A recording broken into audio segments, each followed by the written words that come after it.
सो iPhone purchase करने के बाद एक चीज के रिगार्डिंग डाउट तो लोगों को हमेशा रहता ही है, वो है आईफोन की बैटरी लाइफ। अब देखो जितने भी नए आईफोन्स हैं, just like latest iPhone 17 series या फिर पुरानी आईफोन 16, इवन आईफोन 15 सीरीज भी, वहां पे आपको बैटरी लाइफ में फर्क बहुत ज्यादा नहीं दिखेगा लेटेस्ट iOS 26 के बाद। बट जितने भी पुराने आईफोन्स हैं, just like iPhone 12, iPhone 13, iPhone 11 वगैरह, वहां पे आपको मेजर डिफरेंस देखेगा। बैटरी लाइफ काफी ज्यादा डिप हो चुकी है एंड ऐसा इसी वजह से क्योंकि आपको लेटेस्ट iOS 26 में बहुत सारे नए फीचर्स मिलते हैं, स्पेशली पुराने वाले आईफोन्स के हार्डवेयर के लिए इतना अच्छे तरीके से ऑप्टिमाइज नहीं है। एंड दैट्स वाई जितने भी लोग पुराने आईफोन्स को इस्तेमाल कर रहे हैं एज प्राइमरी डिवाइस, उनको काफी सारी प्रॉब्लम हो सकती है। उनका फोन पहले iOS 18 जितना नहीं चल रहा है, सो डेफिनेटली काफी प्रॉब्लम फेस होती है। तो आज की ये वीडियो इसी प्रॉब्लम के सोल्यूशन के लिए होने वाली है, क्योंकि आज मैं आपको बताने वाला हूँ एकदम बेस्ट सेटिंग जिससे आप अपने आईफोन में ज्यादा बैटरी लाइफ एक्सट्रैक्ट कर सकते हो। यानी कोई ऐसी वैसी सेटिंग्स नहीं है, एक्चुअल में आईफोन को इतने लंबे टाइम तक इस्तेमाल करने के बाद मैंने खुद फील करा है, एक्सपीरियंस करा है, उसके बेसिस पे आपको बताने वाला हूँ। सो वीडियो बहुत ज्यादा इन्फॉर्मेटिव होने वाला है। Make sure to watch this video till end इसी तरह की और इन्फॉर्मेटिव वीडियोस को देखने के लिए you can subscribe our channel gadgets life. So बात करते हैं सबसे पहले सेटिंग की।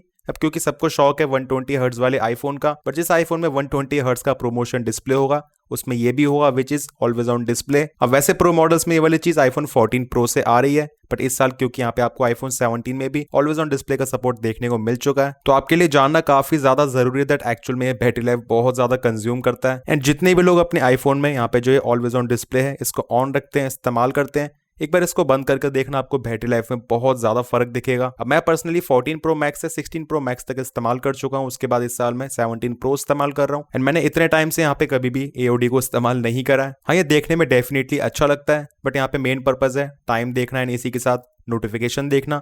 उस तरीके से यहाँ पे एक टैब से दिख ही जाता है, तो उसके लिए हमेशा ही फोन की बैटरी लाइफ को ज्यादा कंज्यूम क्यों करवाना फिर। हाँ, इसमें थोड़ी बहुत मैनिपुलेशन आप कर सकते हो, जस्ट लाइक यहाँ पे आप केवल शो नोटिफिकेशन है इसको ऑन कर दो, बाकी शो वॉलपेपर इसको आप ऑफ कर दीजिए, तो उस केस में यहाँ पे वॉलपेपर शो नहीं होगा। इस तरीके से यहाँ पे ब्लैक डिस्प्ले पे जस्ट आपको टाइम वगैरह शो करेगा एंड इसी के साथ जो भी नोटिफिकेशंस वगैरह होंगी वो आपको शो हो जाएंगी यहाँ पे। बट अगेन बैटरी तो ये भी कंज्यूम करता ही है, सो मेरे हिसाब से आपको इसको एकदम ही ऑफ कर देना चाहिए। एज यहाँ पे हम बात कर रहे हैं किस तरीके से मैक्सिमम बैटरी लाइफ एक्सट्रैक्ट कर सकते हैं अपने आईफोन से। अच्छा, इसी के साथ अपने आईफोन में यहाँ पे जो डार्क मोड है उसको भी जरूर से लगा लीजिए, ये बहुत ज्यादा इंपॉर्टेंट होता है। अब देखो बेसिकली कम ब्राइटनेस पे या फिर इंडोर में आपको मे भी फर्क बहुत ज्यादा ना दिखे, बट खास करके इस तरीके से लाइट मोड को लगाने के बाद आउटडोर्स में आपको बहुत ज्यादा डिफरेंस दिखेगा। लाइक एक छोटी सी चीज करके देखना, अपने आईफोन में लाइट मोड को लगाने के बाद ऑटो ब्राइटनेस को ऑन करके सनलाइट में अपने फोन को इस्तेमाल करके देखना, उस केस में आप देखेंगे ब्राइटनेस जल्दी ड्रॉप हो जाएगी। एंड अगर आप सेम कंडीशन में आउटडोर में सनलाइट में डार्क मोड को करके फोन को इस्तेमाल करते हो, उस केस में ब्राइटनेस काफी देर तक सस्टेन रहेगी।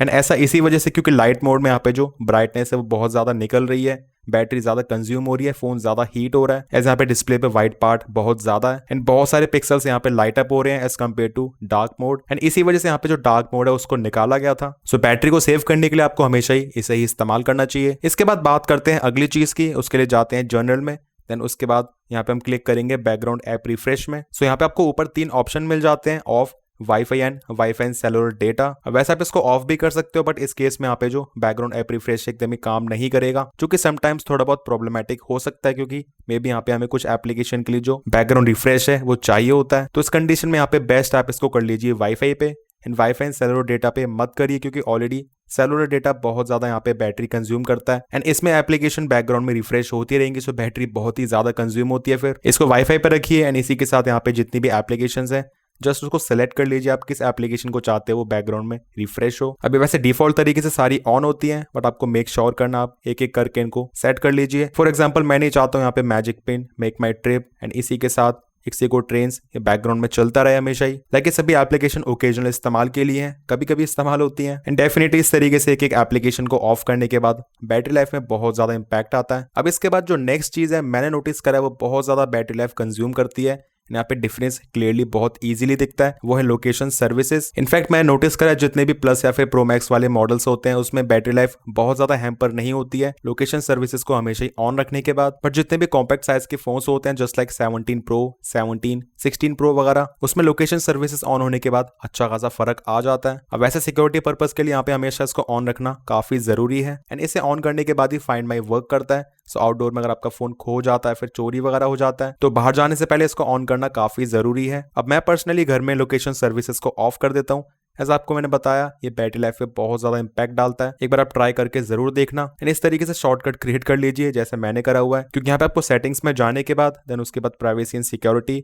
लोकेशन सर्विसेज, इस तरीके से इसका एक्सेस मिलता है। बट इस तरीके से शॉर्टकट से जस्ट यहाँ पे आप एक बार ही टैप करके इसको ऑफ या फिर ऑन कर सकते हो, जो कि काफी कन्वीनियंट हो जाता है। बाकी पूरे दिन में अगर आप इसको ऑफ नहीं करना चाहते हो, एज यहाँ पे काफी सारी एप्लीकेशन में जो लोकेशन सर्विसेज है वो चाहिए होता है, लाइक फूड डिलीवरी एप्लीकेशंस वगैरह में, देन मेक श्योर आप एटलीस्ट इसको रात में ऑफ करके तो जरूर सोएं। बाकी इसके अलावा यहाँ पे आपको इसमें नीचे जाने के बाद एक चीज मिल जाएगी, वो है सिस्टम सर्विसेज। इनफैक्ट इसी के साथ यहाँ पे आपको जितनी भी बहुत सारी एप्लीकेशंस हैं उसका एक्सेस जरूर से मैनेज करना है। अब मैंने इसे ऑलरेडी मैनेज करा हुआ है, बट यहाँ पे डिफॉल्ट तरीके से काफी सारी एप्लीकेशन के लिए ऑलवेज पे हो रखा होता है। फॉर एग्जांपल यहाँ पे स्पीड टेस्ट है, ऑलवेज पे होगा, देन उस केस में यहाँ पे जो स्पीड टेस्ट है वो हमेशा ही लोकेशन सर्विसेज को एक्सेस कर सकता है बिना एप्लीकेशन को ओपन करे, इस्तेमाल करे, जो कि ऑब्वियसली एकदम ही पॉइंटलेस है। इस तरीके से तो बैटरी लाइफ बहुत ज्यादा कंज्यूम होती ही रहेगी। इनफैक्ट यहाँ पे जो प्रिसाइज लोकेशन है ये भी थोड़ी बहुत एक्स्ट्रा बैटरी लाइफ को कंज्यूम करता है, तो आपको इसको भी ऑफ कर देना है। जस्ट यहाँ पे जितनी भी रिक्वायर्ड एप्लीकेशन है जिसमें एक्चुअल में लोकेशन सर्विसेज की जरूरत पड़ती है, उसमें ही इस तरीके से while using the app and precise location उसको ऑन रखिए। अच्छा, वैसे अगर आपको अपने आईफोन में एकदम ही बेस्ट बैटरी लाइफ चाहिए एंड आप कहीं ट्रैवल कर रहे हो, आपके पास पावर बैंक वगैरह नहीं है, फोन को बार बार चार्ज नहीं कर सकते हो, एंड किसी ओकेजन पे जा रहे हो जहाँ पे कैमरा ज्यादा इस्तेमाल होना है, शादी वगैरह पे, मैं पर्सनली इस तरह की कंडीशन में सिंपली यहाँ से जाने के बाद जो लोअर पावर मोड है उसको एक्टिवेट कर लेता हूँ। एंड गाइस ट्रस्ट मी, इसको ऑन करने के बाद फोन की बैटरी लाइफ पे बहुत ज्यादा इंपैक्ट पड़ता है। मैंने नोटिस करा है पुराने फोन्स में यहाँ पे फर्क बहुत ज्यादा नहीं होता था, बट खास करके लेटेस्ट फोन में, इसी के साथ लेटेस्ट iOS 26 में इसका जो ऑप्टिमाइजेशन है एप्पल ने बहुत ज्यादा बेटर कर दिया है। एंड इसे ऑन करने के बाद मेरे आईफोन 17 प्रो की बैटरी लाइफ इस हद तक चलती है दैट मैं बोर हो जाता हूँ, इसकी बैटरी ड्रेन ही नहीं होती है अच्छे खासी यूजेज के बाद भी। सो कहने का मतलब यही है, यहाँ पे जो एकदम ही इम्पैक्टफुल चीजें हैं उसमें से एक है लोअर पावर मोड। ये एक्चुअल में अच्छे तरीके से काम करता है। इसे ऑन करने के बाद आपके फोन की जो ब्राइटनेस है थोड़ी सी डिम हो जाती है एंड इसी के साथ फोन 60 हर्ट्ज हो जाएगा, भले वो 120 हर्ट्ज वाला फोन है। एंड इसी के साथ यहाँ पे जो फोन की डिस्प्ले वो काफी जल्दी लॉक हो जाती है, बैकग्राउंड प्रोसेसिंग एकदम ही बंद कर देता है एंड इसी के साथ जो प्रोसेसर की स्पीड है वो भी थोड़ी सी कम हो जाती है। तो फोन की परफॉर्मेंस में आपको हल्का फुल्का फर्क दिखेगा, बट जो मेन काम है बैटरी लाइफ उसमें कोई भी कॉम्प्रोमाइज नहीं है, उसको काफी बूस्ट कर देता है। इसी के साथ जो लेटेस्ट फोन है उसमें आपको यहाँ पे जो अडेप्टिव पावर है इसको भी ऑन करके रखना है, ये काफी अच्छे तरीके से वर्क करता है। अब मुझे इसे ऑन करने के बाद ऐसा कोई बहुत ज्यादा फर्क तो नहीं दिखा है, बट क्योंकि यहाँ पे एप्पल स्टेट कर रहा है इसको ऑन करने के बाद आपका आईफोन काफी सारी चीजों को खुद से मैनेज करेगा, लाइक डिस्प्ले की ब्राइटनेस, परफॉर्मेंस की एडजस्टमेंट कर देगा एंड इसी के साथ 20% से नीचे बैटरी आने के बाद अपने आप ही लो पावर मोड को लगा देगा। तो इसे ऑन करना काफी अच्छा ऑप्शन रहेगा, मैं इसे हमेशा ही ऑन रखता हूँ। एक और चीज आप कर सकते हो वो है एक्सेसिबिलिटी में, देन उसके बाद मोशन में जो है रिड्यूस मोशन। अब इसे ऑन करने के बाद जितने भी आपको एनिमेशंस वगैरह मिलती हैं, काफी स्मूथ एनिमेशंस होती हैं iOS की, वो आपको यहाँ पे वर्क करते हुए दिखाई नहीं देंगी एंड कुछ इस तरीके से यहाँ पे जस्ट नॉर्मल सा UI हो जाएगा। बट क्योंकि यहाँ पे जो एनिमेशंस है वो बहुत ज्यादा वर्क नहीं कर रही हैं, अगर आप यहाँ पे फोन में बहुत ज्यादा स्क्रॉलिंग करते हो, एप्लीकेशन को बार बार ओपन एंड क्लोज करने का आपका काम है, उस केस में डेफिनेटली काफी फर्क कर सकता है। अभी आपकी पर्सनल चॉइस है, आपको यहाँ पे रिड्यूस मोशन करने के बाद इस तरीके से जो एनिमेशन नहीं आ रही है उससे कोई ज्यादा फर्क पड़ रहा है या फिर नहीं। इसके बाद नेक्स्ट बात करते हैं ऑटो ब्राइटनेस की, जो कि आपको मिलता है एक्सेसिबिलिटी में, देन उसके बाद डिस्प्ले एंड टेक्स्ट साइज में सबसे नीचे जाके। सो इन केस अगर आप अपने फोन को इंडोर में ज्यादा इस्तेमाल करते हो उस केस में आपको यहाँ पे जो ब्राइटनेस है वो बहुत ज्यादा नहीं चाहिए एंड क्योंकि लाइटिंग की काइंड ऑफ सेम कंडीशन होगी, उस केस में यहाँ पे जो एक ब्राइटनेस का लेवल होगा आपके लिए एकदम ही सफिशिएंट होगा, जो कि आप एक बार सेट कर दोगे। तो उस केस में मेरे हिसाब से आपको इसको ऑफ रखना चाहिए, क्योंकि ऑटो ब्राइटनेस को ऑन करने के बाद हमेशा सेंसर्स वगैरह काम करते रहते हैं एंड वो डिटेक्ट करना चाहते हैं आउटडोर की जो लाइटिंग की कंडीशन है उसके हिसाब से डिस्प्ले की ब्राइटनेस को कम करना है या फिर ज्यादा करना है, तो उसमें भी यहाँ पे बैटरी कंज्यूम होती है। सो अगर आपको एक्चुअल में आउटडोर में बहुत ज्यादा रिक्वायरमेंट है, अगर आप मल्टीपल कंडीशंस में स्विच होते रहते हो इंडोर में आउटडोर में, देन तभी इसे ऑन रखना। बट अगर आप किसी एक कंडीशन में रहते हो एंड ज्यादातर इंडोर में, देन इसे ऑफ करना ही ज्यादा बेटर रहेगा। बाकी आउटडोर यूज इसके लिए डेफिनेटली आपको इसको ऑन रखना चाहिए, क्योंकि आपने इतने पैसे खर्च करे, देन उस केस में यहाँ पे आपकी डिस्प्ले की ब्राइटनेस आपको दिखनी भी चाहिए, जो कि मैक्सिमम ब्राइटनेस होगी, देन वो तो इसे ऑन करने के बाद ही आएगी। फिर इसी के साथ एक और चीज काफी इंपॉर्टेंट हो जाती है, वो है डिस्प्ले एंड ब्राइटनेस में जाके ऑटो लॉक का फीचर। अब मैं यहाँ पे अभी वीडियो शूट कर रहा हूँ, इस वजह से मैंने इसको नेवर पे कर रखा है, बट वैसे you never do on never, आपको उसको रखना होगा 30 सेकंड पे या फिर मैक्सिमम 1 मिनट पे भी रख सकते हो। बट जितने ज्यादा टाइम के लिए रखोगे उतने टाइम के लिए यहाँ पे जो डिस्प्ले की ब्राइटनेस है वो चलती रहेगी एंड उसके बाद फोन लॉक होगा, तो उस ड्यूरेशन में यहाँ पे बैटरी लाइफ ऑब्वियसली कंज्यूम होती रहेगी। फिर मैं वैसे यहाँ पे इसको जनरली 30 सेकंड पे रखता हूँ, जो कि मुझे एकदम ही बेस्ट टाइम लगता है। बट इन केस यहाँ पे अगर मैं कुछ रीड कर रहा हूँ, कुछ देख रहा हूँ, तो उस केस में 1 से लेकर 2 मिनट भी मैं कर लेता हूँ, बट वापस से फिर 30 सेकंड। ये करना काफी जरूरी है। अगर आप फोन बहुत ज्यादा इस्तेमाल नहीं करोगे, इस तरीके से फोन को रख दोगे,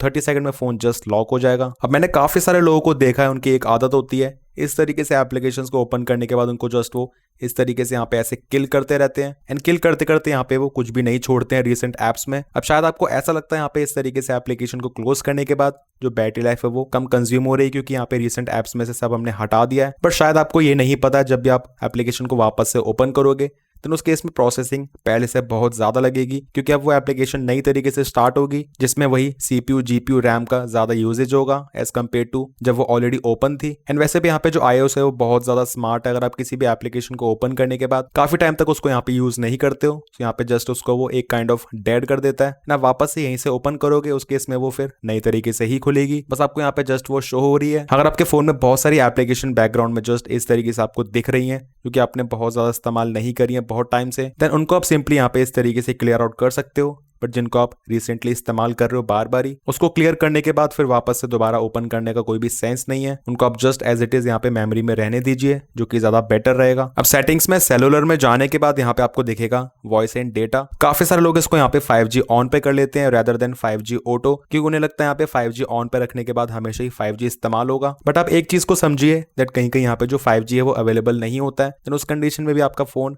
5G को ढूंढता रहेगा जिसमें बैटरी ज्यादा कंज्यूम होगी। एंड नॉर्मली भी यहाँ पे जो 5G का नेटवर्क है वो ज्यादा बैटरी कंज्यूम करता है एज कम्पेयर टू LTE। सो क्या बुराई है उस कंडीशन में अगर आपका फोन अपने आप ही यहाँ पे LTE पे स्विच हो जाएगा 5G ऑटो पे रख के। एज 5G ऑटो में ऐसा होता है जहाँ पे भी 5G अवेलेबल है वहां पे चलेगा ही, बट जहाँ पे नहीं है वहां पे LTE अपने आप ही स्विच कर लेगा ये। बाकी जो ये voice over 5G stand alone है मैं इसको ऑन रखता हूँ एज यहाँ पे फोन कॉल्स में भी 5G को इस्तेमाल करता है जिससे आपको बेस्ट क्वालिटी मिलती है। सो आई डोंट वांट यहाँ पे जो कॉल क्वालिटी उससे कोई भी कॉम्प्रोमाइज हो। अब एक और चीज यहाँ पे बहुत ज्यादा बैटरी कंज्यूम करती है वो है विजेट्स। एज विजेट्स देखने में तो बहुत ही ज्यादा बढ़िया लगते हैं, कुछ इस तरीके से यहाँ पे हम इनको ऐड कर लेते हैं, बट आप खुद ही सोचिए इस तरीके से यहाँ पे ये लाइव चलते रहते हैं सो ऑब्वियसली बैटरी कंज्यूम करेंगे एंड इसी के साथ एक से लेकर 2 विजिट तो चल जाते हैं। बट अगर आप इस्तेमाल कर रहे हो मल्टीपल विजिट्स जहाँ पे लोकेशन सर्विसेज भी इस्तेमाल हो रही है एंड इसी के साथ बैकग्राउंड में वाईफाई या फिर मोबाइल डेटा वो भी इस्तेमाल हो रहा है तो ऑब्वियसली बैटरी तो कंज्यूम करेगा ही। मैं पर्सनली यहाँ पे अपने फोन में कोई भी विजिट को ऑन नहीं रखता हूँ। बाकी जिन भी लोगों को विजिट को ऐड करने की आदत है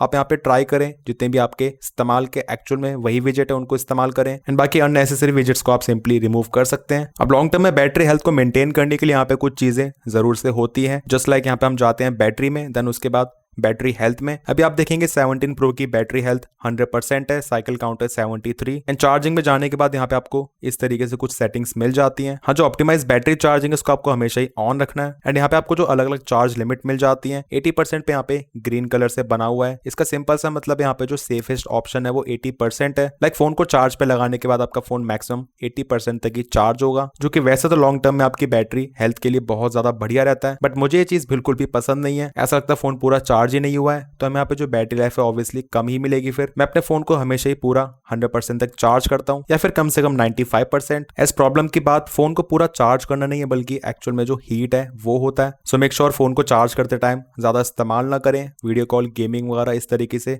जो हैवी टास्क है वो तो बिल्कुल भी परफॉर्म ना करें एंड ज्यादा गर्म एनवायरमेंट में भी फोन को चार्ज ना करें, लाइक स्पेशली समर्स में। एस उस कंडीशन में तो फोन 80% से ऊपर अपने आप ही चार्ज होगा ही नहीं। हाँ, जो बैटरी लेवल है उसको आपको 25 से लेकर 30% मैक्स उससे नीचे नहीं जाने देना है, वो एक ज्यादा इंपॉर्टेंट चीज है रेदर देन फोन को फुल चार्ज करना। एंड मैं हमेशा ट्राई करता हूँ मेरे फोन में जो बैटरी है वो 35 से लेकर 40% से नीचे ना जाए। बाकी सबका यूज केस कंडीशन अलग अलग तरह की है। अब एक और फीचर यहाँ पे है जो कि काफी हिडन तरीके से आपके फोन में हमेशा ही ऑन रहता है, जो कि बैटरी लाइफ को कंज्यूम करता रहता है।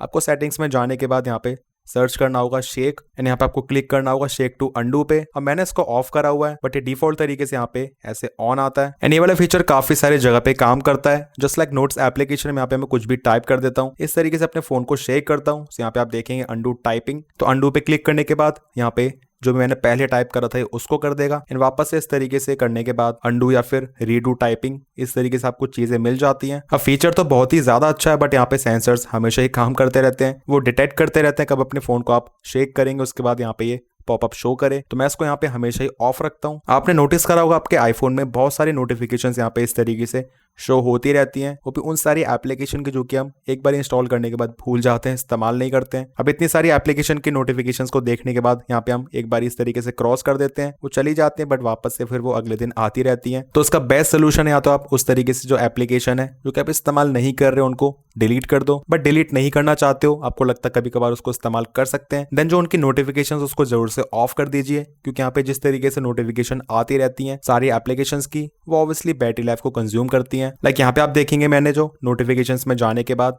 इतनी सारी एप्लीकेशन की जो नोटिफिकेशंस उसको ऑफ करा हुआ है, तो आप इस चीज को जरूर से करें। पर्टिकुलरली सारी एप्लीकेशंस को देखें जिसकी आपको नोटिफिकेशंस नहीं चाहिए, उसको यहाँ पे आप मैनुअली जाके ऑफ कर दीजिए। इस चीज से भी बैटरी लाइफ में काफी ज्यादा इंपैक्ट आता है, मैंने इस चीज को खुद नोटिस करा है। अब आईफोन में एप्पल इंटेलिजेंस का आना एंड उसको इस्तेमाल करना दो अलग चीजें हैं। अगर आप एक्चुअल में अपने आईफोन में एप्पल इंटेलिजेंस के फीचर्स को इस्तेमाल करते हो देन तभी आपको यहाँ पे इसको ऑन रखना चाहिए। मैं यहाँ पे जस्ट कुछ फीचर्स को इस्तेमाल करता हूँ, बट मैं भी सारे फीचर्स को इस्तेमाल नहीं करता हूँ। बट कुछ लोग ऐसे हो सकते हैं जिनको यहाँ पे जो इसके फीचर्स हैं उसके बारे में ज्यादा नहीं पता है, इस्तेमाल भी नहीं करते हैं, देन उस केस में आपको इसको ऑफ जरूर से कर देना चाहिए, क्योंकि यहाँ पे जो एप्पल इंटेलिजेंस है बिना इस्तेमाल करे भी बैटरी लाइफ को कंज्यूम करता रहता है। इस बैकग्राउंड में काफी सारे टास्क वगैरह चलते रहते हैं ताकि आप जब भी उनको इस्तेमाल करें आपके लिए वो रेडी टू गो रहे। इसी के साथ साउंड एंड हैप्टिक्स में जाके यहाँ पे आपको जो कीबोर्ड फीडबैक मिलता है उसमें साउंड इसी के साथ जो हैप्टिक है इसका इफेक्ट तो काफी बढ़िया लगता है। बट अगर आपके फोन में टाइपिंग का बहुत ज्यादा काम है आप फोन में ज्यादातर टाइम टाइपिंग पे स्पेंड करते हो, देन उस केस में आपको यहाँ पे जो साउंड एंड हैप्टिक है जरूर से ऑफ कर देना चाहिए, क्योंकि इस तरीके से टाइपिंग के टाइम पे हमेशा वाइब्रेशन होती रहती है, वो बैटरी को बहुत ज्यादा कंज्यूम करती है। ऐसा आपको पता ही आईफोन की जो हैप्टिक फीडबैक है वाइब्रेशन है वो काफी स्ट्रॉन्ग रहती है, सो वाइब्रेशन जितनी स्ट्रॉन्ग उतनी बैटरी लाइफ ज्यादा कंज्यूम भी होगी फिर। एंड मैं भी यहाँ पे जो हैप्टिक है वो उसको हमेशा ही ऑफ रखता हूँ। मैंने काफी सारे लोगों के आईफोन में देखा है उनके फोन में हमेशा ही जो एयर ड्रॉप है ब्लूटूथ है वो इस तरीके से ऑन ही रहता है। बट आप खुद ही सोच के देखिए, अगर आप दिन में एक बार ही एयर ड्रॉप कर रहे हो या फिर उतना भी नहीं कर रहे हो देन क्या ही मतलब है एयर ड्रॉप को ऑन रखने का, क्योंकि ऐसा नहीं कि एयर ड्रॉप को ऑन रखने के बाद बैटरी में कोई फर्क नहीं आता है, क्योंकि इसे ऑन करने के बाद एयर ड्रॉप ऑब्वियसली चल रहा है, वो हमेशा ही ढूंढ रहा है किसी और अदर आईफोन को टू कनेक्ट विद। तो जब भी आप एयर ड्रॉप को इस्तेमाल नहीं कर रहे हो सिंपली यहाँ से आप रिसीविंग ऑफ इस तरीके से करके इसको ऑफ कर दीजिए। एंड रात में सोने से पहले भी आपको यहाँ पे जो वाईफाई ब्लूटूथ है वो इस तरीके से ऑफ जरूर से कर देना चाहिए। अगर आपको लगता है रात में कोई भी इंपॉर्टेंट मैसेज वगैरह नहीं आएगा तो यहाँ पे इस तरीके से क्लिक करके काम नहीं चलेगा, क्योंकि यहाँ से जस्ट डिस्कनेक्ट हुआ है। ऐसा ब्लूटूथ में जाके देखेंगे अभी भी यहाँ पे ऑन है, आपको सेटिंग में जाके इस तरीके से इसको प्रॉपर्ली ऑफ करना होगा, देन उसके बाद यहाँ पे ये बंद होगा। आपके आईफोन में ओवर द नाइट जो बैटरी ड्रेन है वो काफी कम होगा। बाकी जितनी भी सेटिंग्स मैंने आपको बताई उसमें से आप कितनी चीजों को ऑलरेडी इस्तेमाल कर रहे हो कमेंट सेक्शंस में जरूर बताना। एंड वीडियो पसंद आए इन्फॉर्मेटिव लगा तो make sure to like this video. कोई भी डाउट्स या फिर सजेशंस हैं आप कमेंट सेक्शंस में जरूर बता सकते हो। इसी तरह की और वीडियोस को देखने के लिए you can subscribe our channel gadgets life. मिलते हैं मेरे नेक्स्ट इन्फॉर्मेटिव वीडियोस में, टिल देन टेक केयर।